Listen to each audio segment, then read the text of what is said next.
Hello and good morning, good afternoon, or good evening, depending on where you are. Thank you for joining us today. My name is Nisha and I'm a product marketing manager here at AppViewX. Our topic for today is Network Automation 103, Orchestrate Your Infrastructure. This is the third in a series of 3 webinars, the first being Network Automation 101, Where to Begin, and the second, Network Automation 102, Automate Your Network. For those of you who weren't present for the first two, not to worry, because we'll be touching upon those topics as well in this webinar. The webinar will be presented by Glenn Gray, a Senior Solutions Architect at AppViewX. To give you some background on our company, AppViewX creates intuitive software that enables NetOps, SecOps, and DevOps teams to orchestrate, automate, and manage network infrastructure, security, and application delivery. Our customers include several Fortune 500 companies that use the platform at scale. We are headquartered in Seattle and have a presence in 7 locations across the globe. Just a little housekeeping before we begin. If you have any questions, please type them into the Zoom control panel at any time. I will bring them up during the Q&A session at the end of the presentation. So let's dive right into the webinar. Over to you, Glenn. Yes, thank you very much. So the agenda for today, we're going to first begin with a automation at a glance. I'll then move on to network orchestration and its benefits. Third, covering the network orchestration use case that we would like to highlight, and demonstrate through some screen captures how the AppViewX platform helps to orchestrate your environment, and then close out with a Q&A.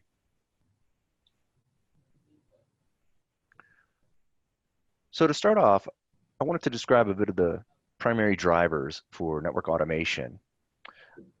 A lot of businesses, enterprises, face increasing costs, the desire to be more agile, speed up the process of application delivery and support, ensure compliance, reducing errors, centralize the management so that you can reduce the number of web interfaces, utilities that are required to achieve specific business objectives, and like I said, eliminate those errors that can come along with the human interfacing.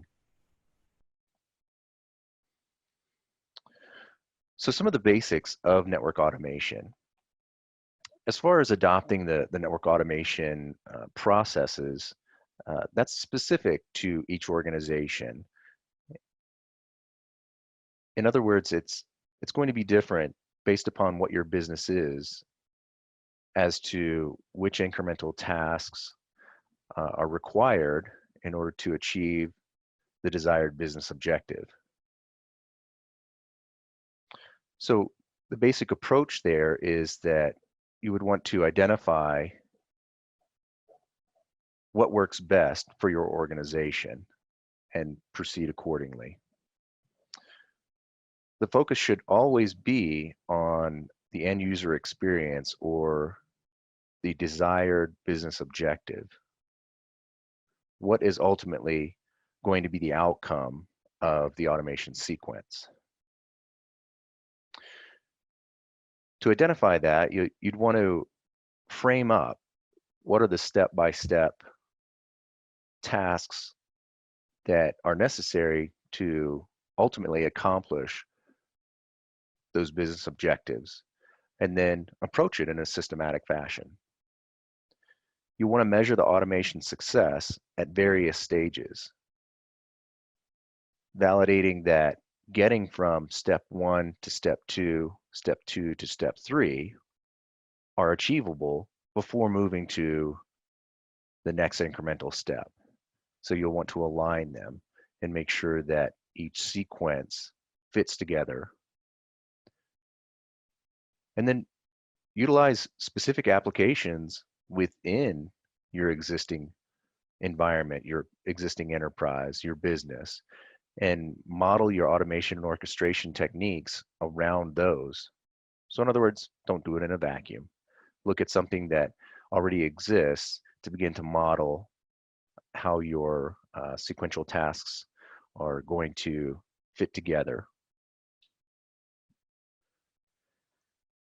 As we look more closely at the incremental approach that I've been describing, we've sort of broken it down into phases of approach, things that should be considered, things that should be embraced in the methodology to ultimately obtain effective network automation and orchestration. Starting off with identifying the tasks. Begin to discover the individual tasks that go into deploying application instances. Then segment those tasks. Analyze what are the different functions that go into making up an overall workflow. Simplify and standardize them. So if it's obtaining IP addresses, if it's registering DNSA records, if it's configuring security policies, if it's requesting certificate signing, and simplify and standardize each of those tasks so that they're highly reproducible. That means figuring out what the work process looks like. What are the inputs? What are the expected outputs? Then begin to associate those service tasks into the specific business activities. How is it requested? What information is provided by the consumer or requestor? What things need to be performed by the technology contributors, stakeholders, or technology skill sets for each associated task? And then iterate the automation. Work through trial and error sequences until you have refined the individual service task so that it's highly reproducible. It's identified what is the minimum input criteria or variable set so that the human error aspect or error-prone procedure is reduced to a highly dependable and repeatable process subset. And then lastly, you can begin to orchestrate once you have refined each individual task and been able to associate them so that the logical sequence flow is seamless, and you've iterated through the processes so that they work to accomplish the desired business objective. Now, what are some of the network orchestration techniques and benefits? Well, an enterprise typically consists of private or hybrid cloud environments as well as on-prem environments. So understanding the dependencies and diverse ecosystems is one of the foundations. Understanding the complexity of how each one of the technology skill sets, and perhaps they may be siloed, where there's unique aspects to the terminology and language or consistent variable sets that are utilized within one technology skill set. An example of that might be with relation to security policy definitions. You're typically thinking, or at least the technology skill sets that work within that environment are thinking source destination IP address, protocol, security zone, whereas within compute resources or development, application development resources, they may be just thinking of logical alias names that they're going to refer to an application set. So the ability to take the complexity out of the translation of data points between the individual silos. And this is perhaps one of the most challenging aspects of defining the automation and orchestration techniques when you're breaking down the individual tasks of how to transfer the information effectively for the desired outcome from one objective to the next or one task to the next. And network orchestration being the ultimate objective is, the next step in the network automation journey. So once the individual tasks have been broken down, analyzed, and are enabled as unique request items, then you're orienting them so that you ultimately achieve a desired business objective. And that's the network orchestration aspect. So again, that involves the weaving together and threading of the individual tasks from start to finish. And so thus you want to effectively have an event triggering sequence so that one completion of task one will feed into the triggering of event task number two. And then orchestrating the network and connecting the teams, the vendors, the multiple aspects or vendor products within your ecosystem becomes an automated sequence and reduces that exposure to human intervention and manual error. So the AppViewX platform, how does it fit into what I've been describing? Well, as a low-code automation platform, it will enable multiple technology skill sets, as are seen on the left-hand side, with application engineers, network operation engineers, security, development, PKI, and automation engineers all can interact through the AppViewX system in a role-based access control structure such that those contributors only have the functions that are applicable to their technology skill sets, as well as access to the resources that are applicable to their technology skill sets.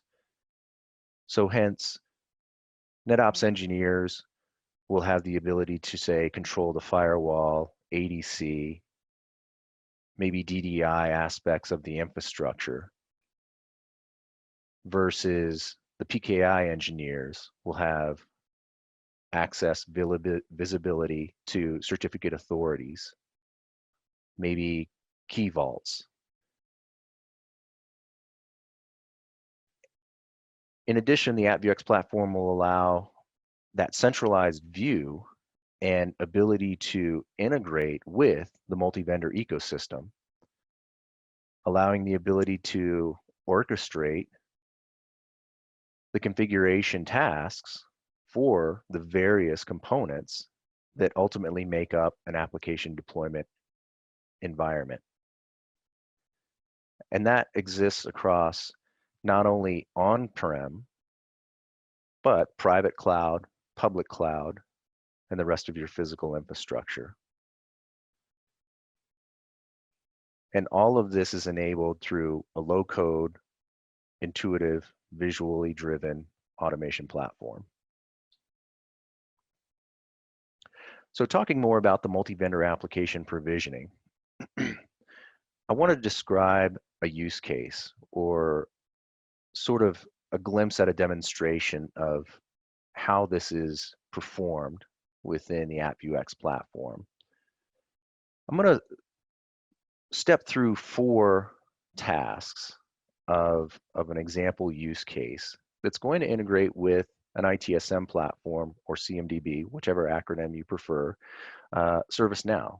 So the scenario is you're extending the ability through service catalog interface of ServiceNow, which most enterprises currently use as an interface for requesting IT assets. And I want to demonstrate how the provisioning of an application instance across multiple vendors, multiple resources can be facilitated through the AppViewX platform. It will include how to construct the visual workflow sequence that will incorporate spinning off a VIP, requesting a certificate, and reserving DNS entries. So for example, getting the IP addressing through an IPAM system like Infobox or Bind, getting the certificate instance from the certificate authority. That could be Microsoft Enterprise internally, could be publicly signed instances like DigiCert, Entrust, etc. Creating load balance service instances, whether it be F5 BIG-IP, A10, Citrix, Avi, and then spinning off the firewall security policies that are necessary to open up traffic flows between your consumer base and your service entities. And we'll even demonstrate how notifications, how the individual sequence or of tasks can be broken down and incorporate escalation notification processes for stopgaps so that you can ensure that necessary approvals, necessary notifications, or just the seamless orchestration of one task has been completed, now it's staged and ready for the next technology skill set to begin their work. And then return for a closed loop scenario to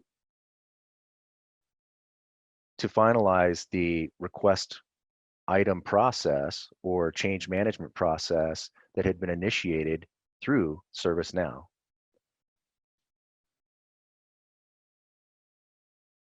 So how's that done? Within the multi-tool, multi-vendor environment, AppViewX can act as a southbound orchestration platform. So from a ticketing or service catalog instance, such as ServiceNow, the necessary variable sets or data points that are relevant to the application instance you're wanting to update, create, modify, are collected within a request item and extended in a service catalog. And this tends to be an intuitive interface that the enterprise stakeholders and users are already familiar with.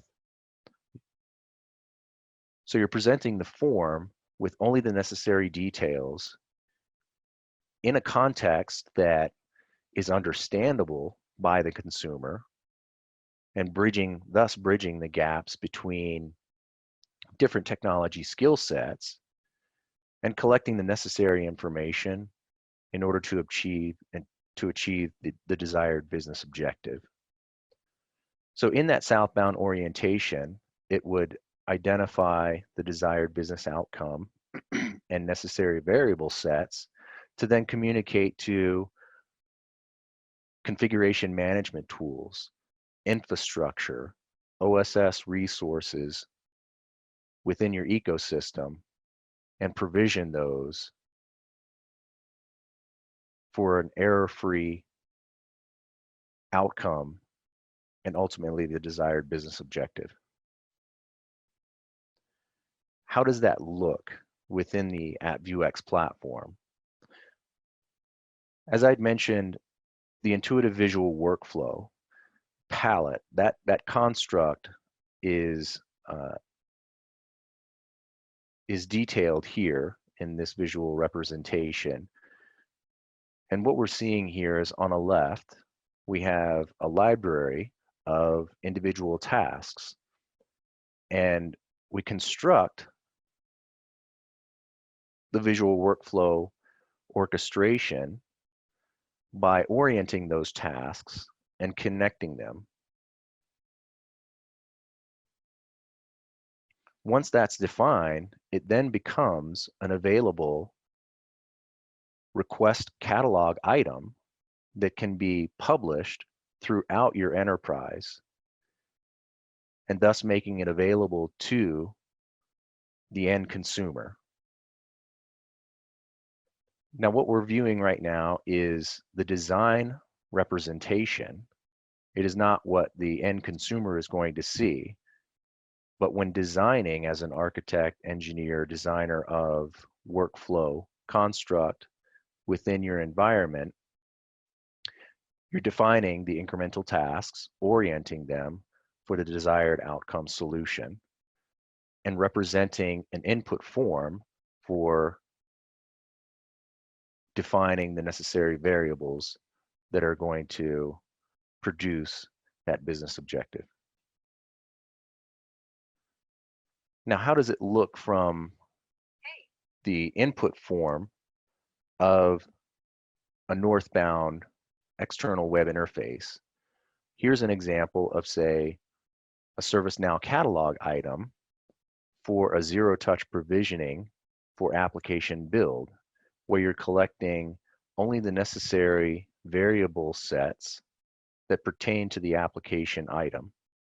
In this case, it's presenting a fully qualified domain name and service port listener as a minimum data point criteria. The remainder of the provisioning workflow has already been engineered and designed so that it would acquire the next available IP address to facilitate this particular application instance or FQDN, open up only the necessary service listening ports between source destination and service port listener, and acquire from your approved certificate authority with associated common name and minimum security criteria such as hash algorithm, bit length, and so forth, as those have already been standardized as minimum criteria sets within the provisioning workflow. Now, what does that provide? Once the workflow has been designed within the palette and the interface or form collection has been defined within your service catalog, that will then initiate the API request to the AppViewX platform. And here we're seeing the request item and its full workflow log detail that go into the actual creation of the service instance that's desired. So we can see that we have the request item number that was referenced previously, along with the application name and the virtual server port. The remaining information has been defined through the creation of the visual workflow.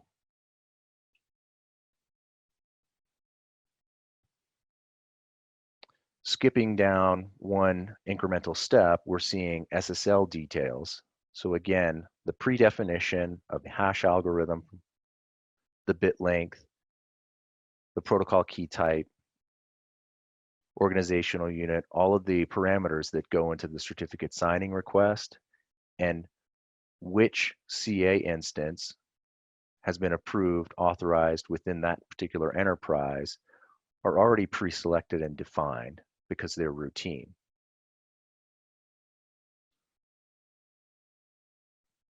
We can also see how the AppViewX platform can integrate with notification platforms. It could be email, it could be SNMP.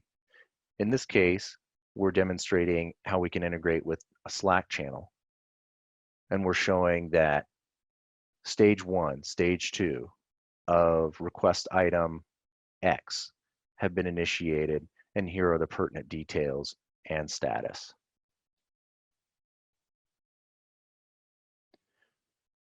We can provide escalation and review stopgaps for configuration, review, authorization, approval, implementation. In this case, we're showing with the config review and identified with the little human icon indicator that this particular step has a stopgap that would escalate to the necessary technology stakeholders or technology skill sets, perhaps network operations, for a brief review, validating that this is the actual syntax that will be applied for deploying the requested configuration item. In addition, not only is the pre-validation, post-validation created automatically within the AppViewX platform, but the rollback and implementation syntax. So if there are ever a rollback scenario where you want to undo something that has been applied, it has already been created and defined.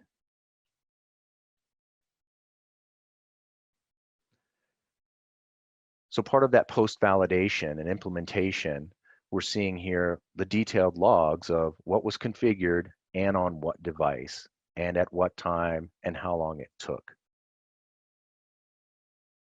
So this would comply with the need for auditing,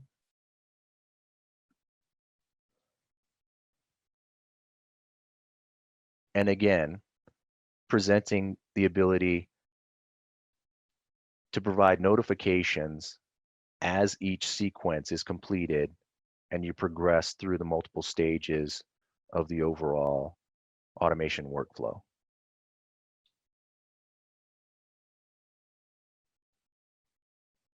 We can even integrate with existing configuration management tools that many businesses have used so that you're not having to reinvent a lot of the technology that has been deployed. In this example, we're utilizing an Ansible playbook to deploy a security firewall rule set.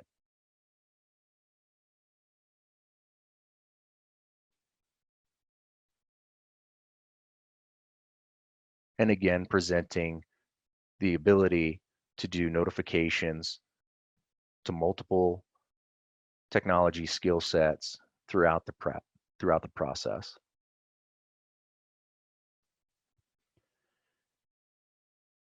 And touching again on the comprehensive logging and audit detail reports that are available for each request item that have been defined within your automation sequence.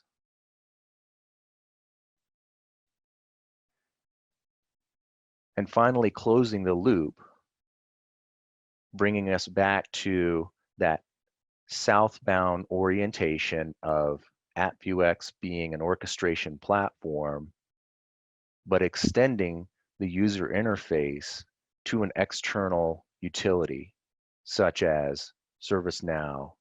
It could be Remedy as well. The point is, an external ticketing system that's already in use within your enterprise and with which your consumers are already oriented and adept at using.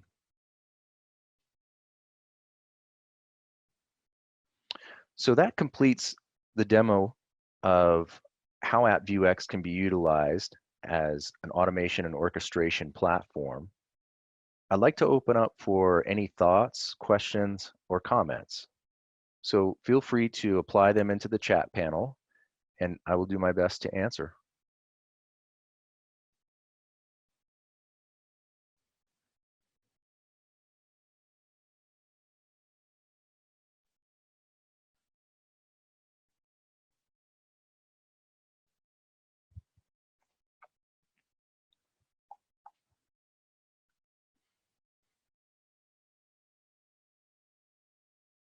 I have one question so far. The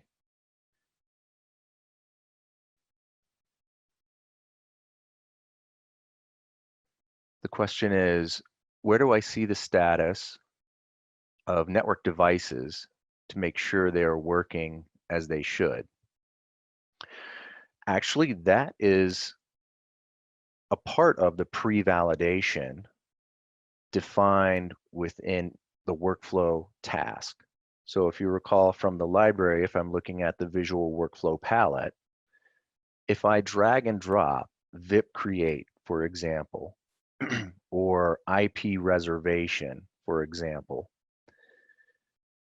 if I drag and drop that item onto my workflow task sequence, the pre-validation is going to first ensure that the endpoint where I'm going to configure this on, whether it be info blocks, an F5 load balancer, an A10 load balancer, before it makes any change, it's going to validate that that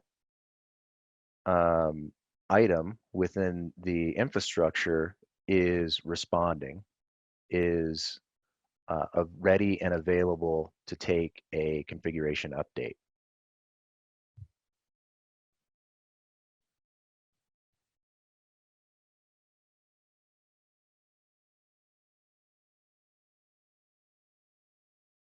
Okay, I have one other question here. Can I divide tasks involved in orchestration between my teams? For example, VIP provisioning to my network team and certificate provisioning to my security team. Yes, absolutely. If you recall from looking at the request log view and you identified with the little human icon associated with a particular task sequence, that is where, I'm going to jump back a few slides, that is where an individual technology skill set can come in and apply their talents, their resources for that particular objective.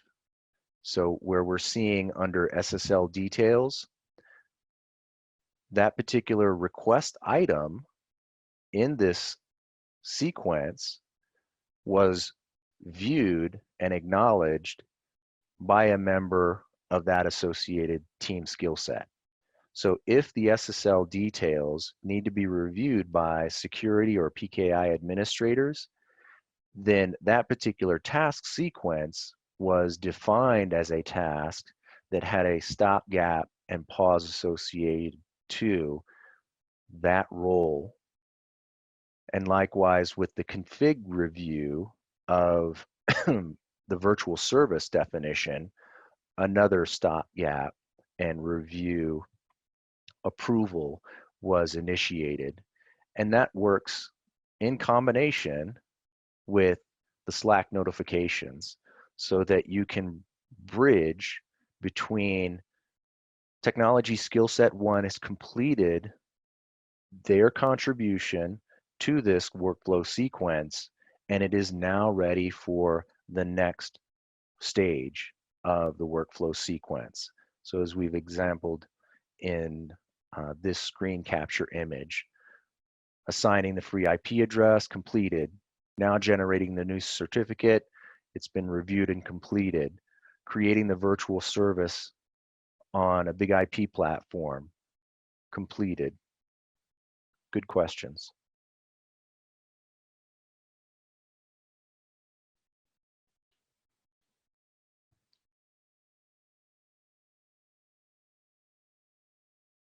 Are there any others?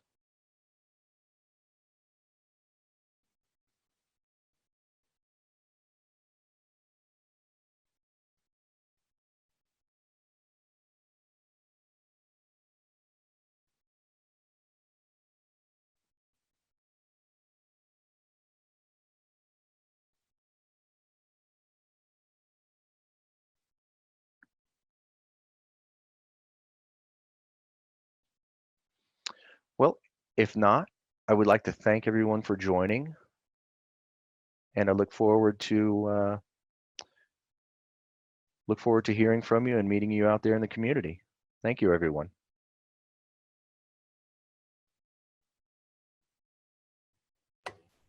Okay, thank you for joining us. I hope you enjoyed this session, and we hope to see you in the next webinar as well, the topic and dates of which will be announced shortly. So we're wrapping it up with this. Thanks again for attending. Thank you.